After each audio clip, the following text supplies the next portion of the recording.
네, 여러분 안녕하세요. 만나서 반갑습니다. 모든 수학입니다. 오늘 29강 이중접분 첫 번째 시간이고요.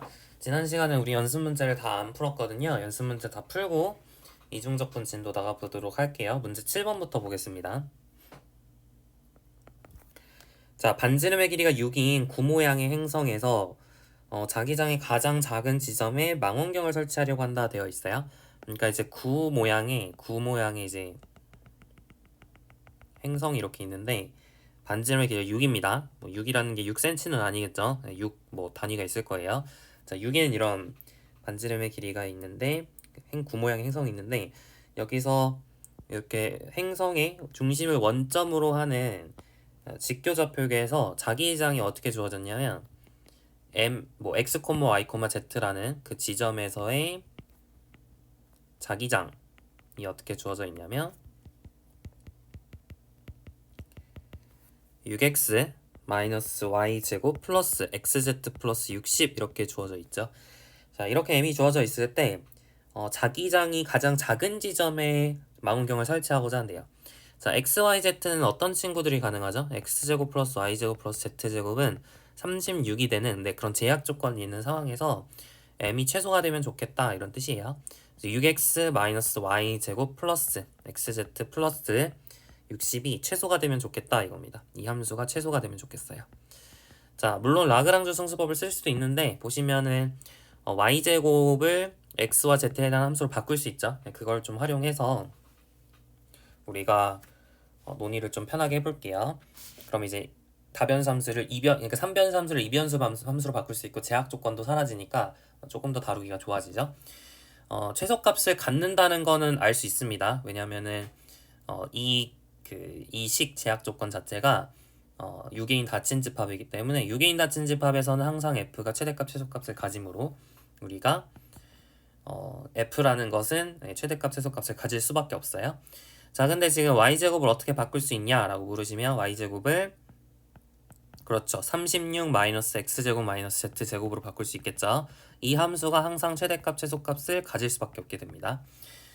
자, 볼게요. 그러면은 x제곱 플러스 z제곱 그죠?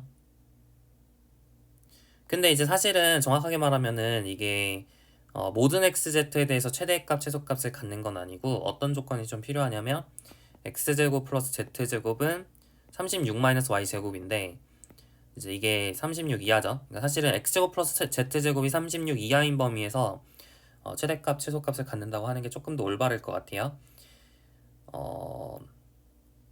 네, 그러면은 이제 어떻게 되는 거냐면 우리가 x축 z축에서 x제곱 플러스 z제곱은 36이라는 제약 조건이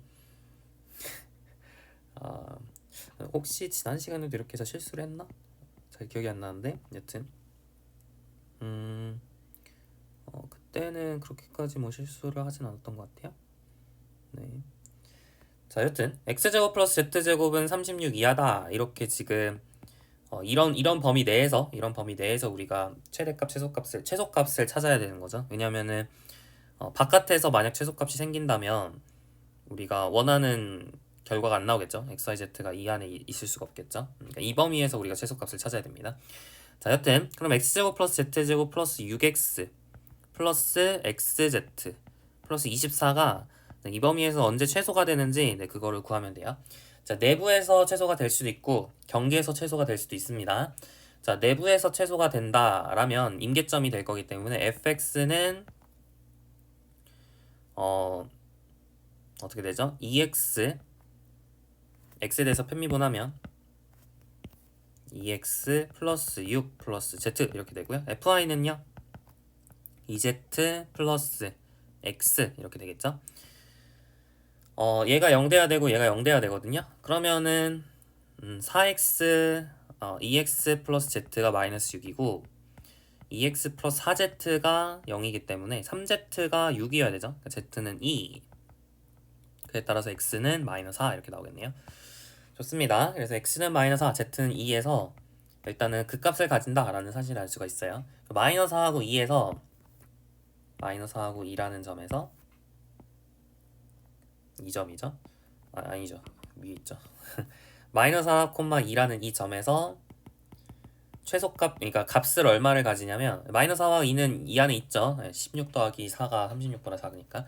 그래서 이 범위를 만족하면서 그때 f 값은 얼마가 나오냐면, 자, 마이너스 4라고 2를 넣어줄게요. 그럼 16 더하기 4 마이너스 24 마이너스 8 더하기 24 이렇게 되는 거니까 20 빼기 8 하면 10이죠. 그래서 최소값이 일단은 10이라는 값을 얻는다 이렇게 할 수 있어요.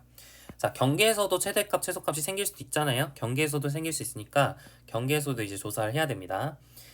자, 근데 경계에서를 우리가 확인을 해보기 위해서 이제 이 값을 조사를 하는 건데, x제곱 플러스 z제곱은 36이죠. 경계에서. 그러니까 36 더하기 24면 60 더하기 6x 더하기 xz의 최소값을 구한다 이렇게 보시면 돼요. 이것의 이제 최소값이 무엇일까? 그래서 12보다 작으면 경계에서 최소값이 발생하는 것이고, 12보다 크면 이제 내부에서 최소값이 발생하는 거겠죠. 그래서 지금 제약 조건 x제곱 플러스 y제곱은 36이 주어졌을 때 경계에서는 무조건 최소값을 가질 거기 때문에 라그랑주 순수법을 쓸 수 있습니다. 따라서 2x, 2y라고 하는 것이 죄송해요. y가 아니라 z죠. 2x, 2y라고 하는 것이 람다, 얘를 x에 대해서 편미분한 6, 그 다음에 얘 6 더하기 z, 그 다음에 얘를 z에 대해서 편미분한 x, 이 친구랑 이제 평행해야 되는 거죠. 그러니까 이게 같아야 되는 거죠. 좋습니다. 자, 그러면은 2x는 6 플러스 z의 람다, 2y는 2z는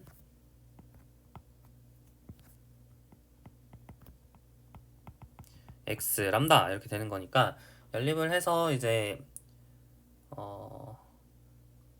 최소값이 있기는 할 테니까 어디에서 있는지 찾으시면 되겠죠. 조금 복잡하네요. 근데 사실 굳이 이렇게까지 안 해도 여러분이 그냥 단순하게 그 x에다가 매개화할 수 있잖아요. 이 점을 6 코사인 세타 콤마 6 사인 세타 이렇게 매개화할 수 있죠. 이렇게 매개화해서 보면 좀 더 편할 것 같아서 그냥 매개화를 할게요. 60 플러스 12 코사인 세타 플러스 36 코사인 세타 사인 세타 이렇게 되죠. 그러니까 이런 함수로 보겠다는 거죠. 일변수 함수로 바꿔서 보겠다 이런 얘기예요. 얘는 이제 18 사인 2세타가 되는 거고, 맞죠? 그럼 이 함수를 여러분이 미분하지 말까요? 그냥 냅둘까? 이렇게 냅두고 이 함수가 이제 세타에 대한 함수니까 이 함수가 언제 최소가 되는지 최소값을 찾으면 되는 거죠. 네, 좋습니다. 그러면은 근데 이게 12보다 이제 이게 10이랑 같을 수 있냐? 이게 사실 12보다 큰 거는 맞거든요. 그러니까 이게 이제 18 사인 2세타니까 사실은 어떤 걸 바로 알 수 있냐면 이 친구는 적어도 마이너스 12 이상이죠. 이 친구는 마이너스 18 이상이죠. 그러니까 이쪽에 있는 이 친구는 60 빼기 12 빼기 18보다 크거나 같아요. 맞죠? 그러면은 이게 30이니까 30보다 항상 크거나 같습니다. 그러니까 경계에서는 뭐 어쨌든 간에 30이 될 수 있는지는 잘 모르겠지만 30보다 항상 크거나 같다라는 걸 알 수 있거든요. 따라서 결론적으로는 이제 최소값이 경계에서 생길 수는 없다는 거죠. 그러니까 내부에서 생길 수밖에 없으니까 결국에는 최소값은 12 이렇게 찾을 수 있고요. 그럼 최소가 되도록 하는 점을 찾아라 라고 얘기를 했기 때문에 x가 마이너스 4, z가 2일 때 최소가 되는 거잖아요. 그러니까 x가 마이너스 4, z가 2, 그 다음에 y는 얼마여야 되죠? 자, 16, 4 해가지고 36이 나오려면 여기가 16이어야 되는 거니까요. 그죠?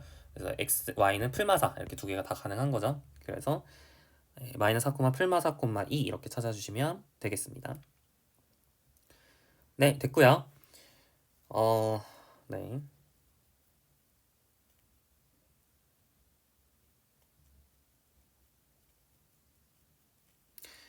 좋습니다. 문제 8번 볼게요. n개의 양의 실수 a1, an이 있다 이렇게 되어 있어요. 시그마 xi 제곱은 1이 성립할 때 시그마 ai xi의 최대값을 구하세요 이렇게 되어 있습니다. 지금 제약 조건이 이렇게 주어져 있고 얘의 최대값을 구하는 문제거든요. 이게 사실 코시슈바르체 부등식을 이용하면 제일 편하죠. 코시슈바르체 부등식 예전에 한 거 기억나세요?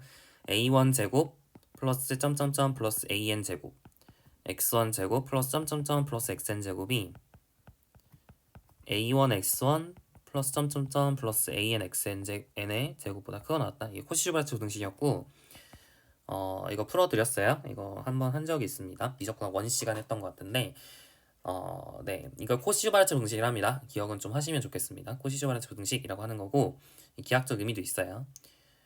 여튼 이게 중요한 부등식인데요. 이것을 만약에 알고 있다면 지금 얘가 1이니까 그죠? 그리고 그러니까 얘의 최대값은 뭐가 될까요? 그죠? 루트 a1 제곱 플러스 점점점 플러스 an 제곱이 되겠죠? 네, 그렇게 찾으실 수 있는데요. 이 코시-슈바르츠 부등식을 이용하면 이렇게 편하게 찾을 수 있고 아니면은 이제 몰랐다면 이제 그 라그랑주 승수법을 활용을 하는 거죠. 그러니까 라그랑주 승수법을 이용해서 이제 코시-슈바르츠 부등식을 증명하는 방식이라고도 볼 수 있는데, 네, 한번 해볼게요. 이걸 우리가 제약 조건이라고 치고 AI는 그냥 상수라고 생각을 하는 거예요. AI는 상수라고 했을 때 제약 조건, 이 제약 조건 하에서 시그마 AI XI의 이제 최대값이 무엇일까 이렇게 찾는 거죠. 이게 6개인 닫힌 영역이기 때문에 이제 항상 최대값, 최소값이 존재할 수밖에 없고 그러면은 그 최대값, 최소값은 라그랑주 승수법에서의 그 식을 만족시킨다라는 걸 알 수가 있죠.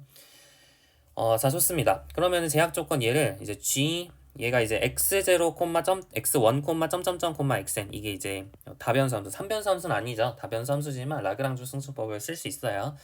여튼 gx1, 점점점, xn이라 두고 시그마 ai xi를 fx1, 점점점, xn이라 했을 때 라그랑주 승수법에서 뭐가 성립해야 되냐면 그레디언트 f는 람다 그레디언트 g가 성립을 해야 되는 거죠. 그죠? 자, 근데 그레디언트 f가 무엇이냐 물으시면 그죠? 얘가 뭐예요? a1 x1 플러스 점점점 플러스 an xn인데 이거를 x1에 대해서 편미분하면 a1, x2에 대해서 편미분하면 a2 해가지고 쭉 가겠죠? a에 이렇게 갈 거예요. 이게 람다, 그레디언트 g는 뭐죠? 그죠? x1의 제곱 플러스 점점점 플러스 xn 제곱이니까 x1에 대해 편미분하면 2x1, x2에 편미분하면 2x2 해가지고 점점점에서 2xn 이렇게 가겠죠? 그래서 이게 이제 같아지도록 하는 람다 x1, x2, xn을 찾아주시면 돼요. 자, 그럼 i가 결국에 이 람다 xi인 거죠? i는 1부터 n까지 다 성립을 하고요. 다시 말하면 xi는 뭐여야 되냐? 람다가 0일 수도 있어요. 람다가 0일 수도 있는데 그러니까 사실은 뭐라고 하는 게 제일 깔끔하냐면 그러니까 ai과 xi의 비율이 전부 일정한 거죠. 정확하게 말하면 ai 대 xi가 2람다 대 1로 일정한 거죠. 네, 이렇게 되면은 이렇게 되는 점들이 이제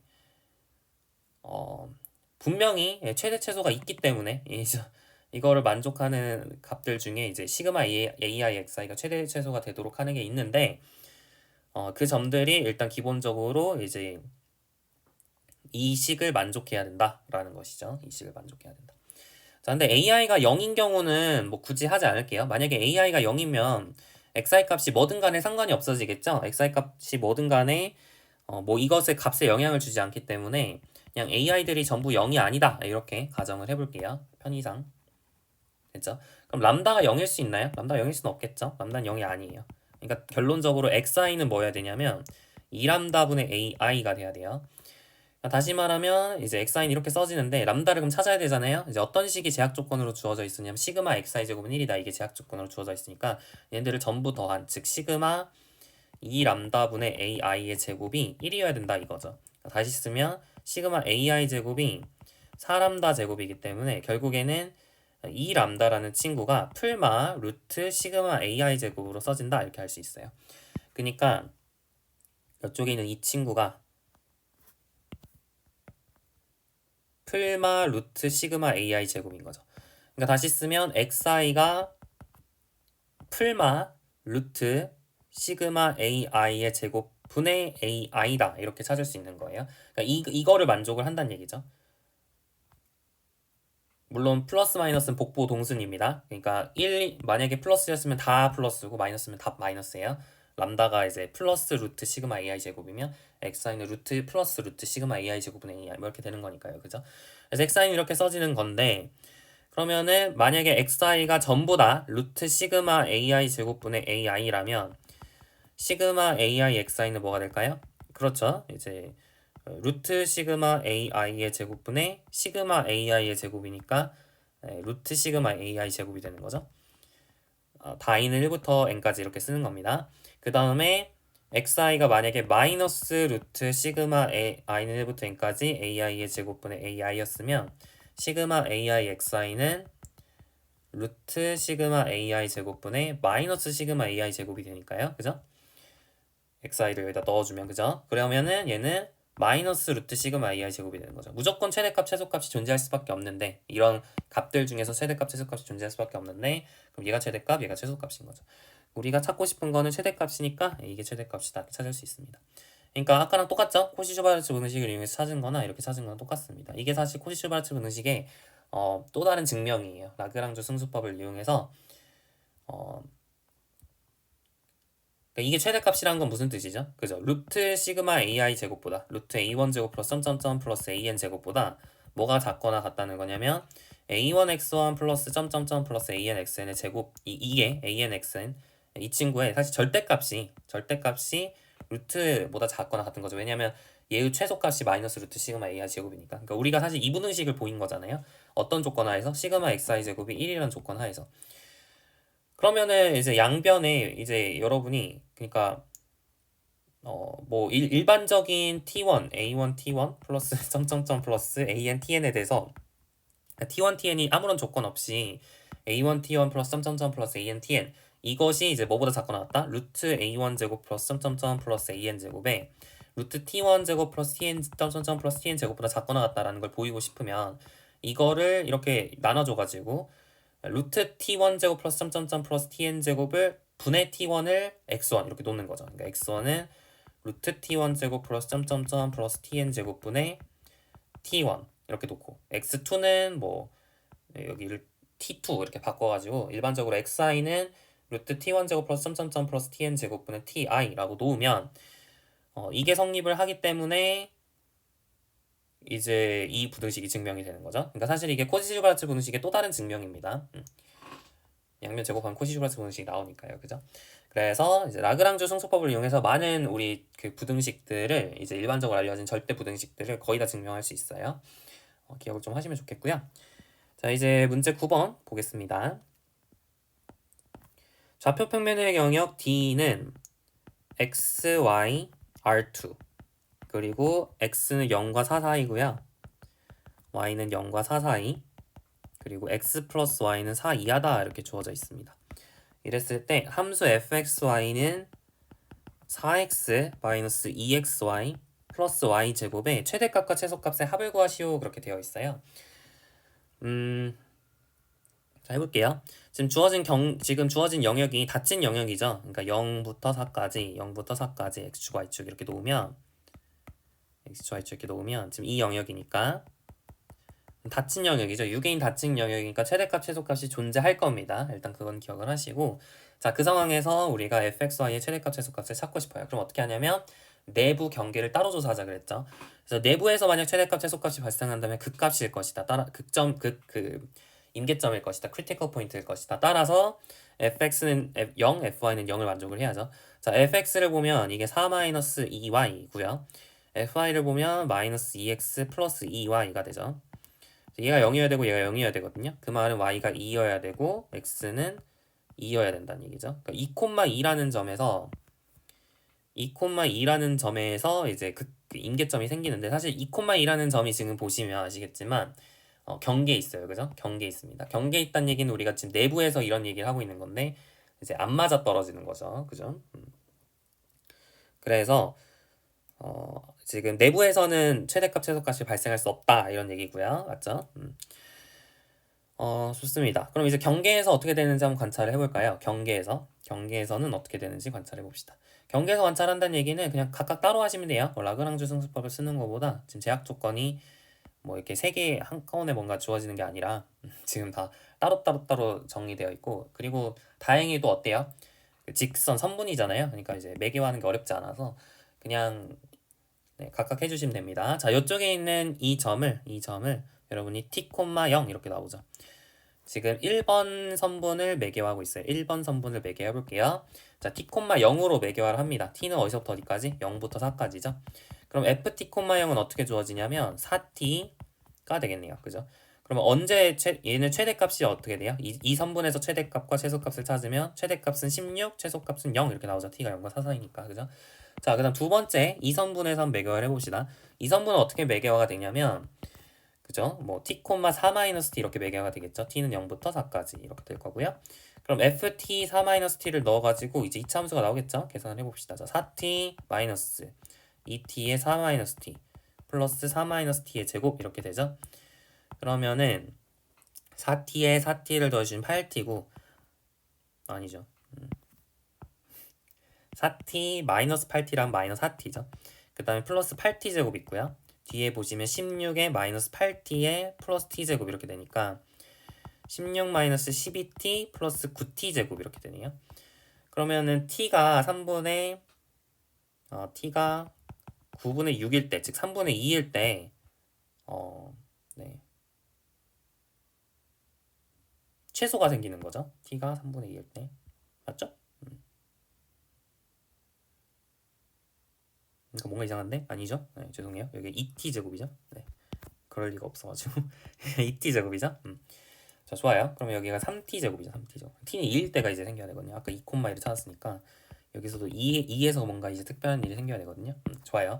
16 빼기 12t 플러스 3t 제곱을 찾았습니다. 좋아요. 이게 t는 2일 때 최소죠. t는 2일 때 최소. 그래서 최대값, 최소값을 찾을 수 있는데 t는 2일 때 최대값, 최소값을 가져요. t는 2를 넣어주시면 16 마이너스 24 플러스 12니까 4가 나오죠. 최소값 28 빼기 24 하면 4가 나오죠. 최대값은 어떻게 되죠? t는 0일 때 최대값을 갖죠. t는 4일 때도 최대값을 갖고 여튼 대칭이니까 t는 0일 때 최대값 16을 가질 겁니다. 좋습니다. 이렇게 찾을 수 있고요. 자, 3번 직선 대볼까요? 3번 선분. 3번 선분. 이 선분 대볼게요. 3번 선분. 그럼 3번 선분에서도 이제 최대값, 최소값을 찾아봅시다. 3번 선분 어떻게 매겨야 되죠? 네, 0,t로 매겨야 되고 t는 0부터 4까지입니다. 그러면은 f 0,t는 여기다 0t를 넣어주시면 0t를 넣어주시면 t제곱이죠. 그러면은 최대값은 16, 최소값은 0 이렇게 나오네요. 그러면은 최대값은 16인 거죠. 최대값은 16이고 최소값은 0인 거죠.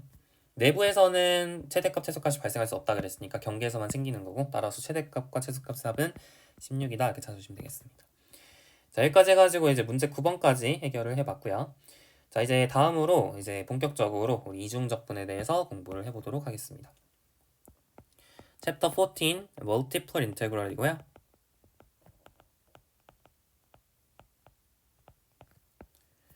다중적분입니다. 자, 14장 1절 double and iterated integrals and rectangles.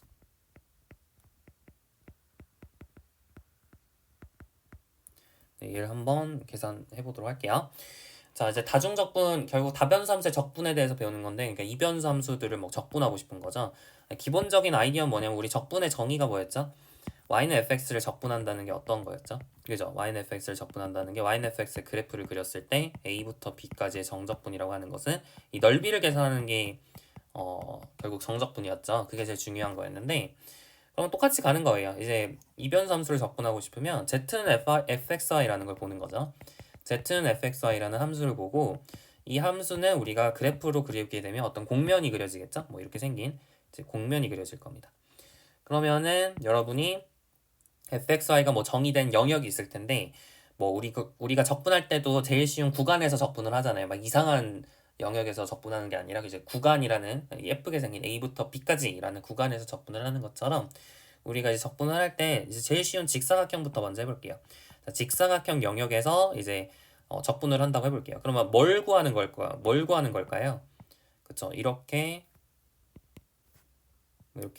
이제 이 점에서의 함수값이 얘고, 이 점에서 함수값이 얘고, 이 점에서 함수값이 얘고, 이 점의 함수값이 얘다. 뭐 이러면은 뭐 이런 뭔가 입체 도형이 그려지겠죠. 그러니까 이 공면을 이 공면 아래 어떤 입체 도형이 이렇게 그려지잖아요. 그죠? 입체 도형이 그려지겠죠. 그럼 이 입체 도형의 부피가 결국에는 우리가 fxy를 정적분한 결과하지 않을까? 그렇게 확장을 하는 게 자연스럽죠. 자, 그래서 이제 본격적으로 이 아이디어를 가지고 정적분을 정의를 해보도록 합시다. 자, fxy be a function인데 어렵게 정의된 거 말고 가장 쉬운 직사각형 영역에서 정의된 경우부터 볼게요. On a rectangular region, R은 자, x가 a 이상 b야, y는 c 이상 d야. 네, 이렇게 정의되어 있는 경우를 보겠습니다. 자, 우리 정적분 정의할 때 y는 fx에서 정적분 정의할 때 정의를 어떻게 해요? 넓이라고 바로 하는 게 아니라 넓이를 정의를 안 했잖아요. 그래서 어떻게 했냐면 직사각형들로 쪼갰죠? 직사각형들로 쪼개서 직사각형 넓이 합으로 근사했잖아요. 네, 비슷하게 할 겁니다. 그래서 얘네들을 잘게 쪼갤 거예요. 잘게 쪼개는데 이때 일변수에서는 이게 구간을 쪼개는 거니까 이제 짧은 구간들로 이렇게 표현이 되었었죠. 근데 여기서는 어떻게 해야 될까요? 자를 때 이게 잘게 쪼갠다는 거는 이렇게 직사각형들로 쪼개는 거겠죠. 직사각형을 굉장히 작은 직사각형들로 쪼개는 거죠. 그래서 we subdivide R을 into small rectangles.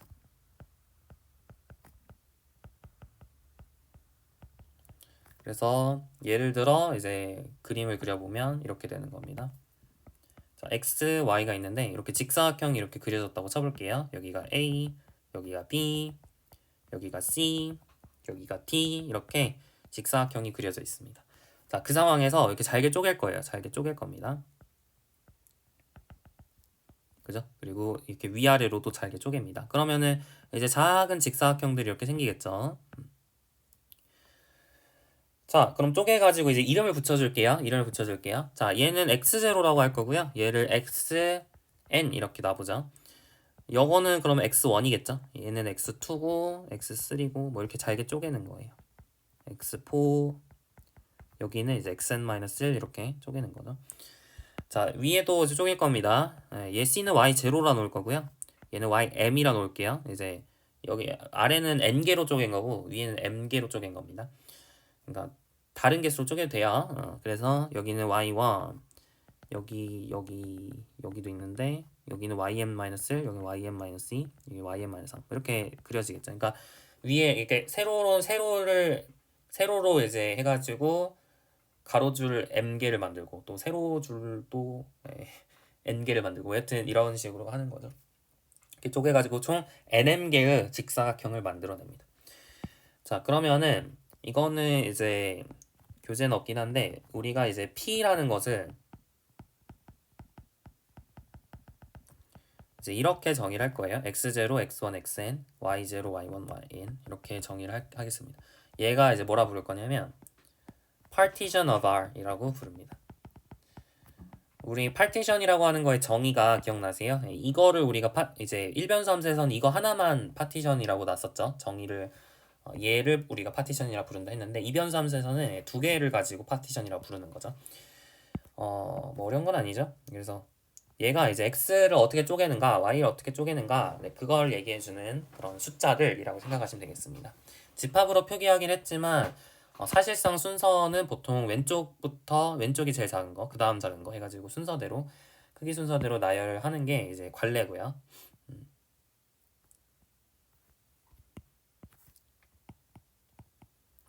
그래서 네. 이렇게 이제 파티션을 정의를 합니다. 이게 파티션의 정의고요. 그 다음에 그럼 이 파티션의 크기는 뭘로 정의하냐면 the norm of P는 이걸 뭐라 쓰냐면 이렇게 P 절대값 2번 쓴 것 같은 이렇게 써주고요. 얘는 뭐냐면 largest width or height 그러니까 가장 큰 너비 또는 높이 누구의 width or height of the small rectangles 작은 직사각형들의 가장 큰 너비 또는 높이로 정의를 합니다. 이게 norm이고요. 그러니까 다시 말하면 뭐 길이들이 여러 개가 있겠죠. 길이들이 이렇게 이 길이도 있고 이 길이도 있고 이 길이도 있고 이 길이도 있고 이 길이도 있고 그 다음에 이 길이도 있고 이 길이도 있고 이 길이도 있고 이 길이도 있고 그러니까 길이들이 엄청 많잖아요. 그 길이 중에 제일 큰 거를 norm of P라고 한다는 거죠. 수식으로 쓰면 norm of P는 어떻게 쓰냐면 maximum 자 i는 1에서부터 n까지 변할 수 있고 j는 1에서부터 m까지 변할 수 있죠. 그랬을 때 이제 xi-xi- 이게 이제 가로의 길이죠. 그리고 세로의 길이 yj-yj- 뭐 이런 것들 중에 최대값이라고 생각을 하시면 되겠습니다. 자, 그리고 어떻게 할 거냐면 여기서 이제 점들을 아무렇게나 잡을 거예요. 이렇게 이 각 직사각형마다 점들을 아무렇게나 잡습니다. 그러면 이렇게 아무렇게나 잡았을 때 뭐 여러분 이거를 뭐라고 할 거냐면 첫 번째 소구간이라고 부를 거고요. 이게 x0부터 x1까지. 그러니까 다시 정확하게 말하면 그러니까 지금 이 직사각형이 뭐 이렇게 뽑으면은 얘는 x3, x4가 x좌표들이고 그다음에 y n-3, y n-2가 y좌표잖아요. 네, 그런 식으로 했을 때 여기가 xk-1, xk였고 이 직사각형 하나를 확대해서 봤더니 여기가 이렇게 내리면 xk-xk이고 여기가 ys- 여기가 ys라고 하면 거기서 이제 그런 직사각형들마다 한 점을 뽑을 건데 그 점의 좌표를 뭐라고 쓸 거냐면 ckds라고 할 겁니다. 자, 그래서 자, let ck, ds be a point in the rectangle. 자, xk-1, xk 크로스 ys-1, ys. 이게 뭐냐면 이 직사각형을 나타내는 거예요. 이 직사각형을 이렇게 쓴 거예요. 이렇게 쓸 수 있습니다. 아시겠죠? 그러니까 약간 이게 구간 표시죠? 닫힌 구간. 그리고 얘도 닫힌 구간이잖아요. 네, 그래서 이거를 크로스로 연결을 해줍니다. 왜 그런지 묻지 마시고. 자, 그래서 K는 1에서부터 N까지, S는 1에서부터 M까지 이제 이렇게 해가지고 포인트들을 하나씩 뽑을 거예요. 이렇게 하나씩 뽑을 겁니다. 그래가지고 이제 어떻게 해줄 거냐? 그러니까 리만적분 정의하는 거는 되게 똑같이 하는 거예요. 어떻게 하냐면, 그러니까 다 쪼개가지고 각 구간마다 우리 점 잡아서 이제 함수값 잡아가지고 그걸 어떻게 해요? 리만 썸을 해줬죠. 다 더해줬죠. 그걸 똑같이 할 겁니다. 그래서 then 자, S는 시그마 K는 1부터 N까지, 시그마 S는 1부터 N까지. 이 시그마 취하는 순서는 그렇게 중요하지 않아요. 자, FCK 어차피 유한계의 합이기 때문에 순서가 중요하지 않습니다. 자, CK, DS, 델타 K, 델타 XK, 델타 YS 이렇게 이제 얘가 뭐죠? 그러니까 직사각형 영역의 어떤 넓이고요. 이건 직사각형의 넓이. 그 다음에 얘는 함수값이죠. 직사각형의 넓이와 함수값을 곱했다는 게 무슨 뜻이냐면 여러분이 지금 이 직사각형에서 아무 점이나 이렇게 잡았죠? 이 직사각형에서 지금 여기 보고 있어요. 이 그림 보세요. 이 그림. 자, 여기에서 여러분이 뭐 직사각형들에서 이렇게 아무렇게나 한 점씩 이렇게 뽑았죠. 그럼 뽑았을 때 그 뽑은 점에서의 함수값을 높이로 하고 그 다음에 이 작은 직사각형을 밑변으로 하는 어떤 게 있어요? 직육면체가 있죠. 그 직육면체의 부피가 바로 이 친구죠. 이 친구. 그러니까 얘는 작은 직육면체의 부피예요. 그런 것들을 다 더하는 거죠. 다 더해버리면 결국 입체의 부피가 나오지 않겠냐. 이게 아이디어고. 물론 이제 굉장히 잘게 쪼개야죠. 다시 말하면 norm of p가 0으로 가야 됩니다. 갑자기 norm of p가 0으로 간다는 게 이상하게 느껴지시면 리만적분, 미적분학 원에 있는 거를 다시 한번 보시기 바라고요. 자, 여기서 델타 xk는 뭐냐면 xk-xk-1이고 델타 yk는 yk에서 yk-를 뺀 거죠. 다시 말하면 직사각형의 가로의 길이, 세로의 길이 이겁니다.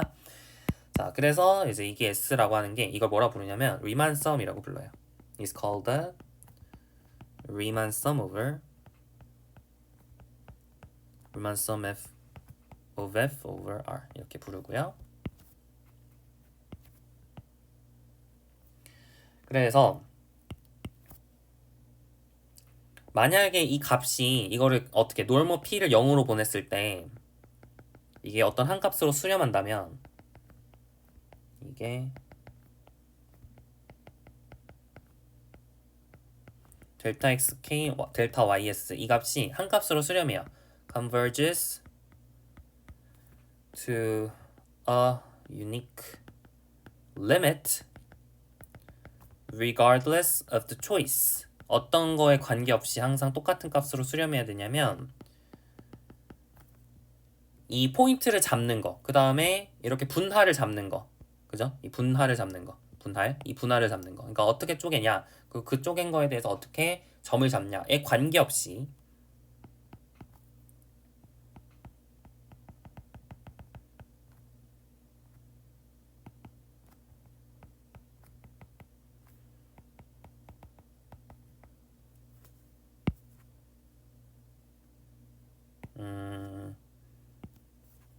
then the point of points of rectangular sub 뭐라고 할까요? sub 뭐라고 하는 게 좋을까?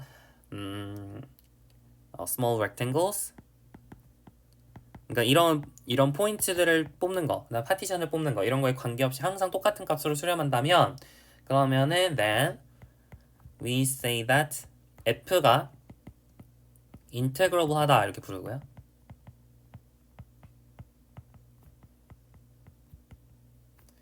그리고 and the limit is written by. 자, 여기에서 잘 보면 지금 리미트 시그마가 두 개나 있잖아요. 지금 시그마 하나, 시그마 두 개 이렇게 두 개 있죠. 우리 리미트 시그마를 보통 인테그랄로 바꾸잖아요. 그러니까 여기선 두 개나 있으니까 더블 인테그랄 이렇게 쓸 거예요. 두 개가 있으니까 더블 인테그랄 이렇게 쓰고요. R에 이제 영역은 R에서 하는 거죠. R에 대해서 그 다음에 XCK랑 DS는 각각 X랑 Y의 좌표이기 때문에 FXY 이렇게 바꿀 거고요. 델타 X는 DX로 델타 Y는 DY 이렇게 바꿔줄 겁니다. 그래서 더블 인테그랄 R, FXY, DX, DY 이렇게 쓸 수 있고요. 아니면은 또 어떻게도 쓸 수 있냐면 똑같은 표기긴 한데 DX, DY를 넓이 요소로 볼 수 있죠. 그러니까 지금 이게 직사각형의 넓이잖아요. 델타 X, 델타 Y가 이 직사각형의 넓이잖아요. 넓이들. 그래서 이 넓이가 area, 영어로 area니까 그거의 앞글자인 A를 따서 DA라고 써주기도 합니다. 알겠죠? 이렇게 쓰기도 하고 이렇게 쓰기도 해요. 둘 다 가능한 표기입니다. 어떤 교재에서는 이거를 하나만 쓰기도 해요. 실제로 많이 쓰는 표기인데 하나만 적기도 합니다. 두 개 쓰지 않는 교재도 꽤 많아요. 그래서 여튼 이렇게 이제 두 개로 우리 교재에서는 표현이 되어 있어요. 됐죠? 이게 바로 뭐냐? 이제 적분 가능성의 정의입니다. 이렇게 복잡하게 정의를 했는데 이게 실제 정의긴 한데요. 이거를 실제로 활용할 일은 거의 없을 거예요. 왜냐하면은 이제 활용해가지고 하기에는 우리가 저번 시간에도 제가 살짝 얘기를 했지만 이제 그냥 대충 넘어가는 게 많을 거예요. 다시 말하면 증명을 안 하고 그냥 이제 직관적으로만 확인하고 넘어갈 일들이 되게 많을 텐데 이제 오늘부터 그게 시작이 되는데요. 그냥 그런갑다 하고 이제 넘어갈 게 많아요. 그러니까 가장 대표적으로 이제 적분이 어떤 게 이제 좋은 성질이 있냐면 연속 함수는 항상 적분 가능합니다. 자, if f is continuous, then f is integrable. 다시 말하면 이 적분값이 그러니까 이 리만섬이 뭐 어떻게 파티션을 하든 어떻게 점을 잡든 항상 똑같이 나온다는 거거든요. 그게 증명하는 게 뭐 그렇게까지 뭐 그렇게까지 어렵진 않지만 그래도 뭐 처음 하기엔 되게 까다롭거든요. 그래서 그런 것들을 미적분학 교육 과정에서는 하지 않고 해석학 시간에 할 거예요. 그래서 결론 이렇게 복잡하게 정의를 하긴 했지만 이 정의 자체를 쓸 일은 별로 없습니다. 그냥 뭐만 이해를 하시면 되냐면 결국에 얘가 뭘 의미하는지만 잘 기억하면 돼요. 뭘 의미하는가. 이 중적분이라고 하거든요. 이중적분 또는 중적분이라고 하는데 이 중적분이 뭘 의미하는가? 이게 뭘 의미한다고요? 그래서 그래프 아래 밑넓이, 밑 부피, 그래프 아래 밑부피를 의미한다. 그래서 그래프 아래 영역의 부피를 의미한다. 그렇게 꼭 기억을 하시면 좋겠습니다. 그렇게 되도록 정의를 한 것이다 이렇게 생각하시는 게 제일 마음 편해요. 알겠죠? 자, f가 연속이 아니어도 뭐 우리 점프 디스컨티뉴티를 갖는 일변수 함수는 뭐 적분 가능했죠. 네, 비슷하게 if f가 discontinuous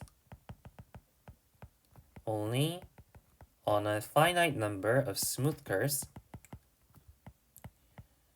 네, 이렇게 어떤 스무스 커브에 유한계 스무스 커브에서만 discontinuous 하다면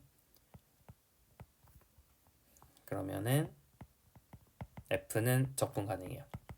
그런갑다고 보시면 되고요. 그러니까 우리가 이제 다루게 되는 대부분의 함수들은 다 적분이 가능할 거고요. 뭐 이제 이상한 함수들을 막 줘가지고 적분 가능할까 이렇게 물어보지 않을 거예요. 그런 거는 너무 교육과정에서 벗어나서 그런 건 안 물어볼 거예요. 우리는 이제 계산하는 것을 초점으로 둘 겁니다. 이제 얘를 계산하는 걸 초점으로 둘 거예요. 그러니까 다시 말하면 우리의 플랜은 뭐냐면 이 부피를 계산하는 거.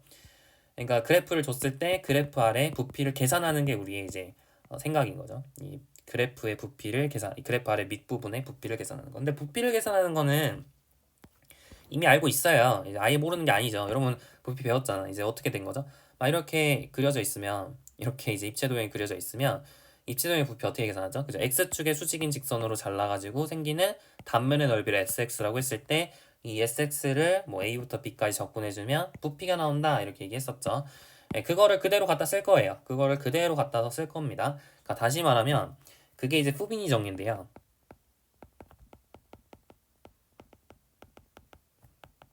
후비니 theorem first form. 자, 지금 이렇게 직사각형 영역에서 정의된 함수가 뭐 이렇게 생겼어요. 함수가 이렇게 생겼습니다. 그래서 뭐 이렇게 이 입체 도형의 부피를 계산하는 게 우리의 목표예요. 그러면 어떻게 할 수 있냐면, 자, x축 위에 이렇게 입체 도형이 있다라고 생각을 하시면, 그러면은 우리의 처음 그 방식은 뭐냐면 x축과 수직인 직선으로 자르는 거죠. 그랬을 때 생기는 단면이 있겠죠, 단면. 이 단면의 넓이를 sx라고 했을 때, 자, a부터 b까지 지금 이 직사각형 영역이 a부터 b까지 c부터 d까지라고 해볼게요. x는 a부터 b까지 변할 수 있고 y는 c부터 d까지 변할 수 있다라고 얘기를 한다면, x는 a부터 b까지 변할 수 있는데 그 x축과 수직인 평면으로 잘랐을 때 생기는 단면의 넓이가 sx니까 결국 우리가 구하고자 하는 부피는 인테그랄 a부터 b까지 sx dx다 이렇게 쓸 수 있는 거죠.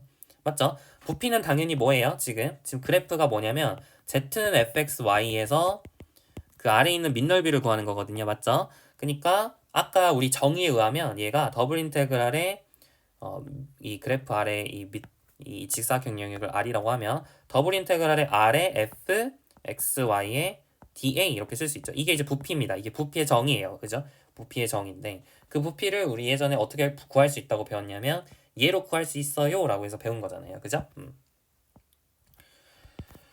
자, 그런데 sx는 뭐죠? sx를 어떻게 구하죠? 자, sx는 어떻게 구할 수 있냐? 잘 보시면 이 그래프 아래에 이제 넓이죠. 이 그래프 아래 넓이. 근데 이 그래프가 무슨 그래프냐면 x는 고정되어 있고 y만 변하는 그래프예요.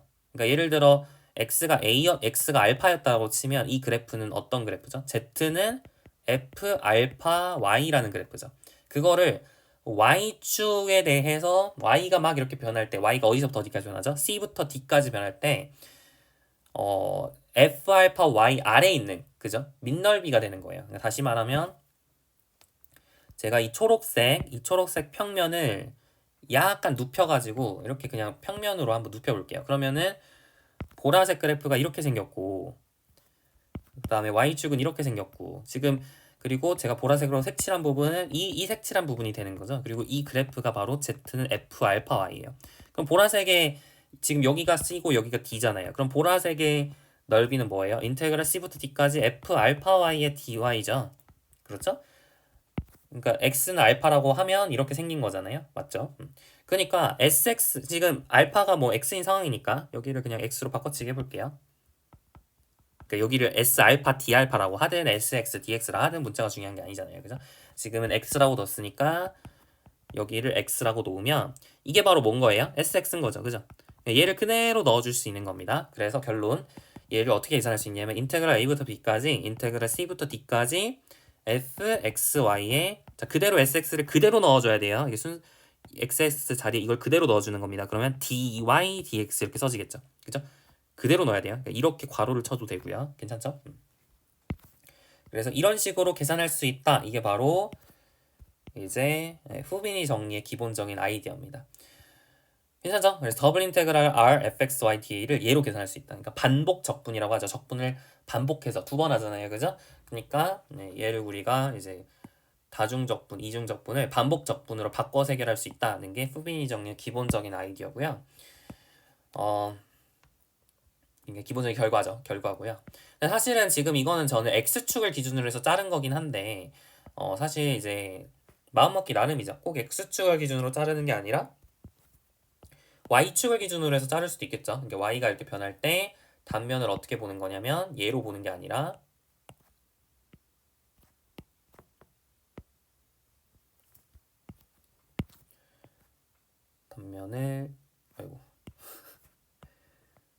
단면을 y축과 수직인 평면으로 자르는 거죠. 이렇게 잘라가지고 이런 식으로 단면이 생긴다고 치면 이 단면을 여러분이 적분해줘도 되는 거죠. y는 어디서부터 어디까지? c 부터 d까지 변하는데 여러분이 생기는 이 단면의 넓이를 이 단면의 넓이를 여러분이 적분해줘도 되는 거죠. y는 어디서부터 어디까지? c부터 d까지 변하는데 여러분이 생기는 이 단면의 넓이를 c부터 d까지 변하는데 여러분이 생기는 이 단면의 넓이를 c부터 d까지 변하는데 여러분이 생기는 이 단면의 넓이를 ty라고 한다면 우리가 이 더블 인테그랄 r fxy da를 얘로 계산할 수도 있지만 뭘로 계산할 수도 있냐면 c부터 d까지 ty dy로 계산할 수도 있는 거죠.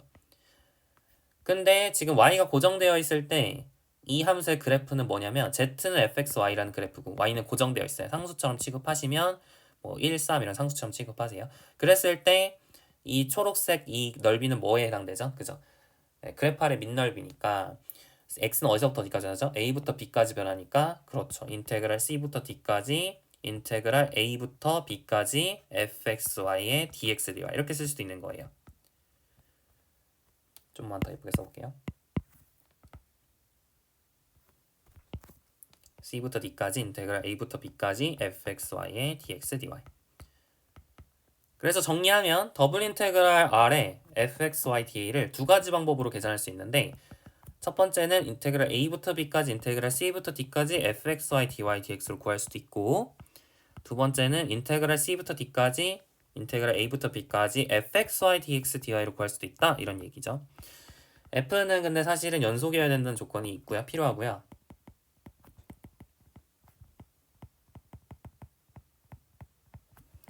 function on 직사각형 영역 R에서 연속이란 조건이 있으면 그러면은 이제 이게 성립을 합니다. 이게 이제 푸비니 정리예요. 이거는 어느 정도 되게 직관에 의존해서 설명을 해드린 건데 뭐 그렇게 받아들이기 어색하진 않죠. 엄밀하게 증명을 하려면 조금 논의가 필요합니다. 뭐 그렇게까지 못할 건 아니지만 굳이 설명할 필요는 없는 것 같아서 뭐 이 정도로 마무리하고 그냥 받아들일게요. 괜찮죠? 그러니까 결론은 그냥 뭐 여러분이 이제 이런 식으로 이중적분을 이렇게 반복적분으로 표현해가지고 계산할 수 있다는 건데 그러니까 어떻게 뭘 먼저 계산해야 돼요? 안쪽부터 계산해야죠, 그죠? 안쪽을 계산한 다음에 바깥쪽을 계산을 하는 거예요. 그러니까 여러분이 주의하셔야 되는 건 이 인테그랄 c부터 d까지는 뭐에 걸려 있는 거냐면 dy에 걸려 있는 거고요. 그러니까 c에서부터 d까지는 y에 대해서 적분을 한다. 그러니까 x는 상수 취급해서 적분을 해주는 거죠, 그죠? 아까 봤던 것처럼. 그 다음에 여거에서 여거 할 때는 그죠? x가 이제 a부터 b까지 변하는 겁니다. 그러니까 걸려 있는 게 안쪽은 안쪽에 걸려 있고 바깥쪽은 바깥쪽에 걸려 있다는 걸 주의하셔야 돼요. 그러니까 앞에 거랑 연결지고 그러면 안 됩니다. 그러니까 인테그랄 a부터 b까지라고 되어 있으면 이거는 x가 a부터 b까지 변하는 거구나 이렇게 체크할 수 있어야 돼요. 알겠죠? 여기서도 마찬가지죠. 오른쪽도 마찬가지죠. a부터 b까지가 x에 걸려 있고 그 다음에 c부터 d까지가 y에 걸려 있죠. 네, 그거에 좀 주의하셔서 보셔야 됩니다. 그래서 안쪽부터 계산하면 되는 거예요. 예를 들어서 한번 해볼까요? 자, 예제 1번 보겠습니다. 예제 1번에 1번. 자, fxy는 100-6x 제곱 y고요. r은 0에서부터 2까지, y는 마이너스 1에서부터 1까지 주어져 있어요. 이랬을 때 더블 인테그랄 r에 fxy da를 구해라 이렇게 되어 있어요. 그러니까 이 그래프 아래 이 직사각형 영역 위에서의 밑넓이를 구해, 그러니까 밑 영역의 부피를 구해라 이거거든요. 근데 밑 영역의 부피를 어떻게 구할 수 있냐? 반복적분으로 구할 수 있다라는 거죠. 그래서 여러분 순서는 상관없어요. x부터 하셔도 되고 y부터 하셔도 됩니다. 저는 x부터 한번 써볼게요. 0부터 2까지, y는 마이너스 1부터 1까지 이렇게 써볼게요. 그럼 안쪽에는 그냥 fxy를 적어주시면 돼요. 100 마이너스 6x 제곱 y 이렇게 적어주시면 되고 지금 얘에 걸리는 게 뭐죠? 이거는 누구의 변화죠? 마이너스 1부터 1까지의 변화죠. 그러니까 dy 이렇게 안쪽은 안쪽에 연결짓도록 적어주는 겁니다. 그러면 바깥은 바깥쪽에 연결되도록 x는 0부터 2까지 변하니까 바깥은 바깥쪽에 연결되도록 이렇게 dx를 적어줍니다. 이게 바로 더블 인테그랄 r fxy d를 계산하는 방법이고요. 자, 그러면 이제 안쪽에서부터 계산하면 돼요. 안쪽에서부터. 자, 안쪽에서부터 계산을 하시면 y에 대해 적분하면은 100y 마이너스 3x제곱의 y제곱이죠. 네, 이거를 y가 1일 때 대입한 것에서 y가 마이너스 1인 거 대입한 거를 빼야 되겠죠. 조심하셔야 되고요. 빼볼게요. 그러면은 200이죠. 앞에 건 200. 그 다음에 뒤에 거는 x는 가만히 냅둬야 돼요. 상수 취급입니다. y에다가 1 넣어주시면 3x 제곱이죠. y에다 마이너스 1을 넣어도 3x 제곱. 그죠? 그러니까 지워지죠. 그러니까 200만 남아요. 결론 400이 정답이겠죠. 이렇게 찾아주시면 되겠습니다. 괜찮죠? 이렇게 하시면 되고요. 여러분이 실제로 지금은 제가 이렇게 순서를 쓰긴 했는데 거꾸로 순서를 바꿔도 똑같은 결과가 나와요. 한번 해볼게요. 처음이니까. 자, 100-6x 제곱 y에 dx dy 이렇게 바꿔줘도 똑같습니다. 이것만 바꾸면 안 되고요. 얘도 같이 바꿔야 돼요. 이게 따라가야 됩니다. 네. 안쪽은 안쪽끼리, 바깥쪽은 바깥쪽끼리 이렇게 연결되어 있어야 되니까 둘 다 바꿔야 돼요, 자리를. 자, 그러면 이걸 해볼게요. 인테그랄 마이너스 1부터 1까지. 자, 100x 마이너스 x에 적분하면 2x의 세제곱 y가 되죠. 2 대입한 것에서 0 대입한 거 빼서 한번 계산 결과를 볼게요. 인테그랄 마이너스 1부터 1까지. 자, 200 이렇게 되고요. 마이너스 그 다음에 2를 대입하면 16y겠죠? 16y. 0 대입하면 0이고. 그래서 이걸 이제 적분해주면 됩니다. 근데 사실 이제 기함수잖아요. 이 기함수니까 마이너스 1부터 1까지 이렇게 구간이 마이너스 관계 있으면 기함수는 날아가죠. 그래서 이 친구가 뿅 사라져서 결국에는 400이 똑같이 나온다라는 걸 관찰할 수 있습니다. 맞죠? 네, 이렇게 우리가 예제 1번을 풀어봤고요. 자, 예제 1의 2번 볼까요? 예제 1의 2번. 예제 1의 2번을 보시면 xy 평면 위의 직사각형 지금 x는 0부터 1까지, y는 0부터 2까지 있고요. 자, z는 10 플러스 x제곱 플러스 3y제곱 아래에 있는 영역의 부피를 구하세요 그랬어요. 그러니까 아까 얘기했던 그 얘기죠. 그래프 아래 영역의 부피를 구해라 그러면은 더블 인테그랄 아래 10 플러스 x제곱 플러스 3y제곱의 d를 구해라. 이게 정의라 그랬어요. 그죠? 그죠? 이게 이게 이제 그래프 아래 영역의 부피의 정의. 그러니까 이 그래프 아래 영역의 부피, 이 직사각형에서의 이 그래프 아래의 영역의 부피를 이렇게 표현하기로 한다. 이렇게 썼었죠. 그러니까 그렇게 정의가 되도록 우리가 막 이상하게 막 리만썸도 쓰고 했던 거였죠. 그죠? 자, 그러면 얘를 계산을 하면 끝인 건데 이걸 어떻게 계산할 것이냐? 반복적 분으로 계산을 한다는 거죠. 그래서 x는 0부터 1까지 변하고 y는 0부터 2까지 변합니다. 10 플러스 x제곱 플러스 3y제곱 그대로 쓰시고, 자, y가 0부터 2까지 변하니까 y에 맞춰줘서 이렇게 dy 적어주시고 그 다음은 dx 적어야겠죠? 좋습니다. 자, 그러면은 아래서부터 계산을 해볼게요. 자, 10y 플러스 x제곱 y 플러스 y 세제곱 2 대입한 것에서 0 대입한 거 빼시면 되고요. 빼시면 자, x는 상수 취급하는 거예요. 그래서 20, 그 다음에 y는 2, y는 0 헷갈리면 이렇게 적어주세요. 알겠죠? y에다가 이제 2, y에다 0 넣는 겁니다. 그러면 2x제곱, 그 다음에 여기는 8 이렇게 되겠죠. 여기 dx 해주면 되는 거고, 다시 쓰면 28x 플러스 3분의 2의 x의 세제곱 1 대입한 것에서 0 대입한 거 빼면 되죠. 28 더하기 3분의 2니까 3분의 84에 2 더하면 86인가요? 네, 이렇게 계산 결과가 나오겠네요. 됐죠? 좋습니다. 자, 유제 1-1번 볼게요. 1번 인테그랄 0부터 3까지 인테그랄 0부터 2까지 4-y 제곱에 dy dx 이렇게 되어 있어요. 자, 엮여있는 변수를 잘 보세요. 지금 이거는 y부터 적분을 하는 겁니다. 자, 안에서부터 계산하면 된다 그랬어요. 그럼 y에 대해 적분하시면 4y 마이너스 3분의 1 y 세제곱이죠.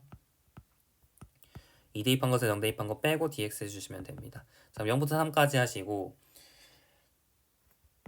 y에다가 이 y에다 0 넣는 거예요. 그래서 8 마이너스 3분의 8 이렇게 되겠죠. 그죠? dx 이렇게 되니까 결국에는 3분의 16 곱하기 3이라서 3분의 48 이렇게 나오겠네요. 그러니까 16이죠. 16 이렇게 찾아주시면 됩니다. 괜찮죠? 이렇게 하시면 되고요. 다음 2번 볼게요. 2번 인테그랄 1부터 4까지 인테그랄 1부터 2까지 xy분의 lnx dx dy 이렇게 되어 있습니다. 좋아요. 자, x에 대해서 여러분 적분을 하시면 되는데 근데 사실 이게 x에 대해서 적분이 되나요? 이게 안쪽부터 제가 하면 된다 그랬는데 안쪽부터 적분이 잘 안 될 거예요. 여러분 하려고 해보면 이게 잘 안 되거든요. 그 이유가 뭐냐면 x분의 x, 지금 y는 상수 취급해야 된다 그랬죠. 근데 x분의 lnx를 그럼 적분해야 되는데 이게 참 적분이 안 되는 함수입니다. 기본적으로 x분의 lnx라는 게 기본적으로 적분이 잘 안 되는 함수라고 생각을 하시면 돼요.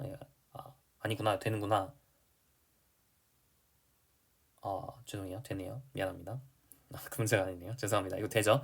그냥 하면 되죠? 네, 문제 없습니다. 자, 인테그랄 1부터 4까지 인테그랄, 그 다음에 얘를 x에 대해서 적분을 하는 거죠. 그럼 lnx를 t라고 치환하고 그럼 x분의 1 dx가 dt니까 이거 잘 되네요. 미안합니다. 안 되는 건 줄 알았어. 왜 안 된다 생각했죠? lnx분의 x 같은 건 안 되는데 x분의 lnx는 잘 되죠. 좋아요. 자, 그러면은 lnx를 t라 치환하면 x분의 1 dx가 dt입니다. 그러면은 이제 y분의 t dt가 되는 거고, 다시 써볼게요. t 대해서 치환하면 인테그랄, 자 lnx가 t니까 x가 1일 때 t 값은 0, x가 2일 때 t 값은 1이죠. 그리고 y분의 t의 dt 이렇게 되겠네요. dy 얘를 계산하면 되는 거예요. 자 그럼 인테그랄 1부터 4까지 자 적분해 줍시다. y는 상수 취급이에요. 그래서 2y분의 1의 t제곱 이렇게 되겠죠. 자 1, 0 대입해가지고 빼주면 되고요. 자 그러면은 1을 넣어주시면 2y분의 1이고 0 넣어주면 0이니까 2y분의 1이죠. 얘를 이제 적분해주면 되는 거고요. 다시 쓰면 2분의 1 lny에서 4 대입한 것에서 1 대입한 거 빼면 되니까 결국에는 2분의 1 ln4 다시 말하면 ln2가 정답이 되겠습니다. 좋아요. 괜찮죠? 자 3번 볼게요. 더블 인테그랄 R에 y제곱분의 루트 x dA 이렇게 되어 있어요. 근데 R이 지금 어떻게 주어졌냐면 0부터 4까지 그 다음에 y는 1부터 2까지 이렇게 주어졌습니다. 그럼 어떻게 하면 된다고요? 하면 되죠. 0부터 4까지 1부터 2까지 이렇게 적어주고 y제곱분의 루트 x 그대로 적어주시고 자 1부터 2까지는 누구랑 엮여져 있죠? y랑 엮여져 있죠. dy 쓰시고 0부터 4까지는 x랑 엮여져 있으니까 dx 이렇게 써주시고 안쪽은 안쪽끼리 바깥쪽은 바깥쪽끼리 괜찮죠? 자 그럼 안에서부터 적분해 볼게요. 자 y제곱분의 루트 x 적분하시면 마이너스 y분의 루트 x 이렇게 되고요. y에다가 2 대입한 것에서 y에다 1 대입한 걸 빼야 됩니다.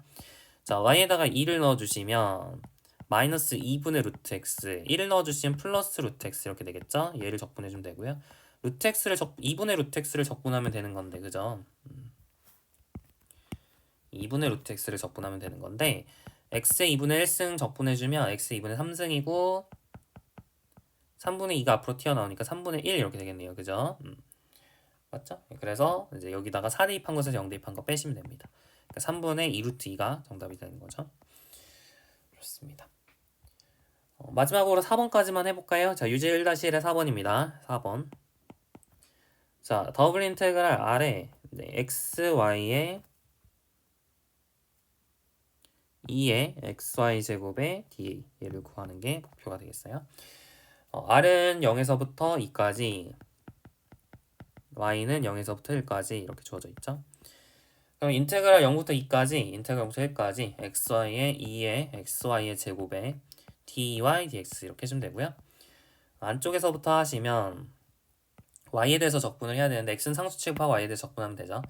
그래서 여러분이 xy 제곱을 t라고 치환하면 y에 대해서 양변 미분하면 2xy dy가 dt인 거죠. 그죠? 그래서 인테그랄 0부터 자 y가 0일 때는 t가 0이니까 그죠?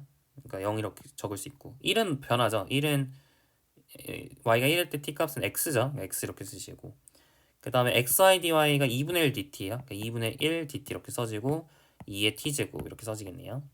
됐죠? 자 그러면은 인테그랄 0부터 2까지 자 안쪽부터 적분해 볼게요. 그러면 2분의 1 2의 t제곱 x 대입한 것에서 0 대입한 거 빼면 되겠죠? 이렇게 자 그러면은 얘는 안쪽에 있는 건 2분의 1 2x제곱 마이너스 2분의 1 이렇게 되고 얘를 적분해 주면 되는 거죠. 그러면 2분의 1 2x제곱 마이너스 2분의 1x 2 대입한 것에서 0 대입한 거 빼주시면 됩니다. 맞죠?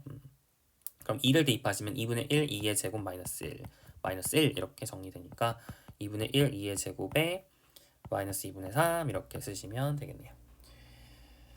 됐죠? 여기까지 해가지고 4번 문제까지 풀어봤습니다. 좋아요. 다음 시간에는 유제 1-2번부터 해가지고 나머지 문제 풀고 그리고 이제 더블 인테그럴을 이중적분을 이제 일반적인 영역 지금 직사각형 영역에서밖에 안 했잖아요. 일반적인 영역에서 적분하면 어떻게 되는지 그러니까 우리가 부피를 구할 때 꼭 아래가 이렇게 직사각형인 게 아니라 뭐 원에서 이렇게 원기둥을 그리고 싶을 수도 있고 뭐 다양하게 밑면을 잡을 수 있는 거잖아요. 그죠? 그런 경우는 어떻게 해결하면 좋을지에 대해서 다음 시간에 공부를 해보도록 하겠습니다. 네, 수고하셨고 다음 시간에 뵐게요.